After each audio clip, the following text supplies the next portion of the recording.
आदि। बोलो बोलो बोलो। आचार्य भगवान और मुनिश्री के चरणों में बारंबार नमोस्तु।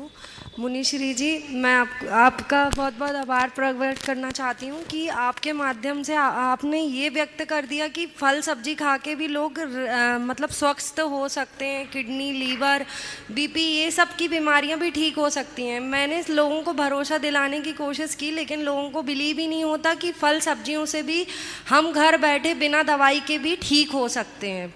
चूँकि महाराज श्री आप जब आए थे तब उस समय मतलब मैं लोगों को वेट लॉस करा रही थी और बहुत सारे लोगों के पीसीओडी, शुगर, बीपी की बीमारियां भी इसी से ठीक करा रही थी, लेकिन बहुत लोगों को भरोसा नहीं दिला पाती थी।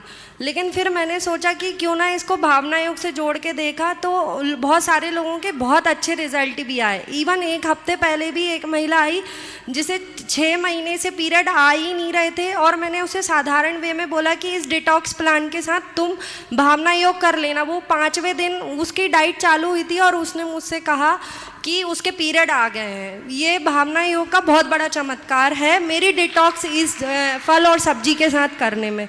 दूसरा, महाराज श्री जी आपने जो मतलब भावना योग करा रहे हैं उसके साथ कुछ बेसिक बेनिफिट्स भी हैं। जैसे यदि कोई सनलाइट में भावना योग करता है तो उसकी किडनी, लीवर बहुत हेल्दी हो जाते हैं और उसको बहुत आसानी से शुगर, बीपी की दवाइयाँ भी छूट जाती हैं।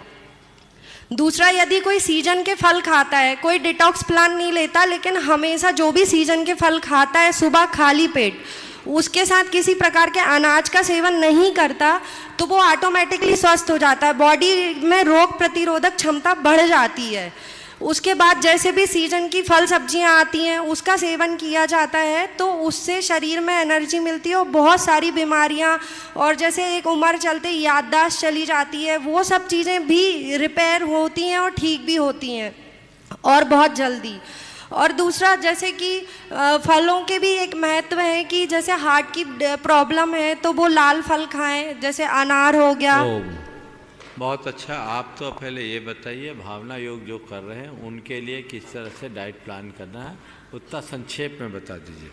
महाराज जी, जो भावना योग कर रहे हैं उनको सनलाइट डेली लेनी है, सुबह ताज़े फल खाने हैं, और जो खाना खा रहे हैं उसमें रोटी नहीं खानी है। जैसे ज्वार, बाजरा, ये सब अनाज या चावल भी ले सकते हैं। चलिए, देखिए, अभी कल जैसी बात कही गई, भावना योग लोग कर रहे हैं हेल्थ ऑफ इंदौर के इस प्रोग्राम के तहत, और 1 महीने के बाद बहुत लोगों की जांच की गई और उनसे जब व्यक्तिगत संपर्क किया गया तो ये पाया गया कि लोगों ने त्योहारों में खूब जी भर कर के मिठाई और पकवान खाए। निश्चित जो डायबिटीज जैसे बीमारी से ग्रसित है, जो कार्डियक पेशेंट है, जिनको रक्तचाप की बीमारी है, यदि उनका खान पान बिगड़ेगा तो आप भावना योग तो जाने दीजिए, कोई भी प्रयोग करे वह स्वस्थ नहीं होने वाला।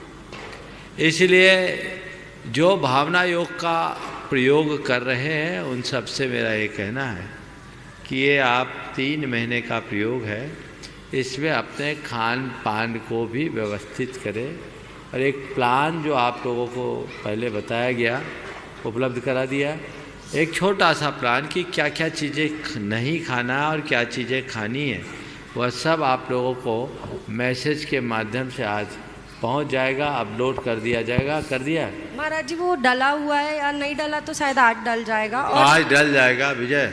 और महाराज, हो गया। बस अंतिम लास्ट बिंदु बस इतना बोलना चाहती हूँ, रात्रि भोजन नहीं करना है। शाम को अगर कोई भी खाना खाते हैं तो भावना योग क्या और ये बीमारियाँ भी ठीक नहीं होती। बहुत सुंदर। तो आप थोड़ा सा परहेज कीजिए, इसका चमत्कारिक परिणाम आएगा और ये लोगों के लिए बहुत उपयोगी साबित होगा। दूसरा, हरी कच्ची सब्जी हो गया। चलिए।